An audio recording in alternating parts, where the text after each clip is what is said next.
Okay, so the next command here is the array command. Go ahead and get into that function, and let's select our object and let's right click, and boom, we get a lot of stuff going on here. So what is it doing? Well, basically it's creating multiple copies based on columns and rows. So here we have columns and rows. So here we can actually tell it how many of these we want, and I'm going to go ahead and click on that instead of just hitting CO. So here we have 4 columns, so it's doing 1, 2, 3, 4 columns. So I can change that. Let's say I wanted 12 columns.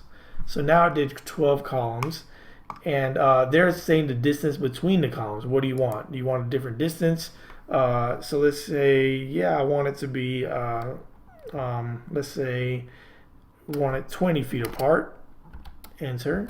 Now they're 20 foot apart. Now I can also manipulate the rows. So we have the columns and we have the rows. So we have 3 rows now.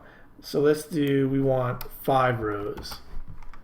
Okay, so now we have 5 rows and 10 columns, no, 12 columns. Is that what we did? Okay, and just hit enter, and there we go. And one thing that it kind of keeps this in a group, so they're all grouped together, which is kind of useful, just so you just didn't create a bunch of separate ones. A way to undo that is also by hitting explode if you wanted them to be different.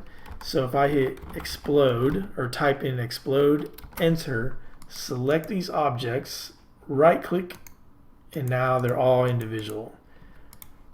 So just depends on what it is you want or what's makes sense for what you're doing.